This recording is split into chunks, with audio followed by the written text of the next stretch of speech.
Hello everyone, and welcome to my 5-part stress and anxiety release mini-series called Breathing Through the Pandemic. My name is Sari Vanderkroff. I am a registered somatic movement therapist and educator, a licensed body worker, a Reiki master, and have been studying and practicing meditation for over 35 years and teaching it for over 10. Today I want to share with you the first segment of my 5-part series in breathing relaxation techniques that you can do anytime, anywhere to help you if you encounter stress. Each segment is going to have 2 parts to it. The first part is just going to be the technique that I'm going to show you, which you can practice, and the second part will be more of an explanation of how and why it works with your physiology and your energy. So if you want to just do the technique, that's fine, and skip the explanation, or you can listen to the whole thing. So let's go ahead and just get started with the first technique. I like to call it 7-11, that's easy to remember. And I call it that because it involves inhaling for 7 seconds and exhaling for 11. It's been discovered that if you extend the exhale of a breath significantly longer than the inhale, it will actually trigger the relaxation response in your nervous system and quiet your mind as well. So I'm going to teach you the simple technique with that. For this technique, we are going to start by relaxing. You can follow along now if you'd like. Relaxing the shoulders, maybe doing some shoulder rolls, seeing if you can get the tension out of them, maybe doing a little bit of a neck release, and also even just relaxing the muscles of the face. See if you can take a nice deep breath and drop your shoulders on the exhale.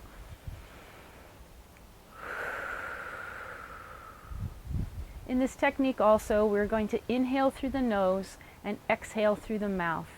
All of these techniques have been derived from meditation, and I've distilled them down to the very basic pieces where you can use them for simple relaxation.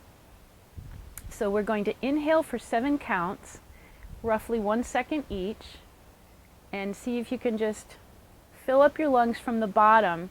And the best way to do that is to extend the belly as you inhale. That draws the air and the oxygen down to the bottom of the lungs.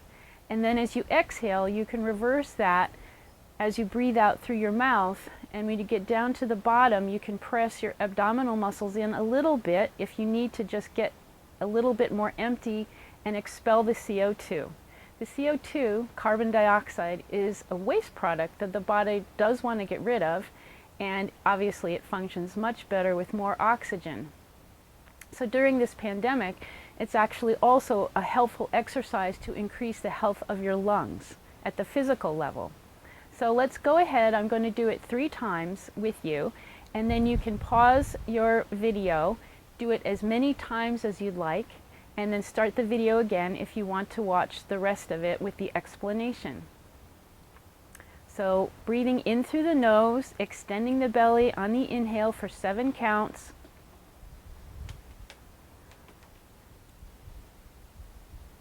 Hold for 1 second and then exhale through the mouth slowly. This will help you also to control the amount of air that you're expelling.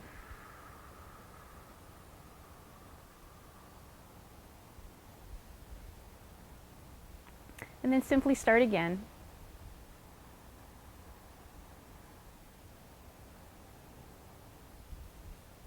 And exhale, emptying the lungs from the top down, releasing that extra CO2 with a little abdominal muscle squeeze at the bottom if you need to.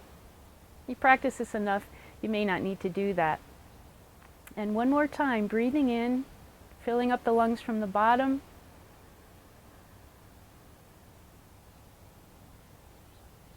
Hold for 1 second, then exhale through the mouth.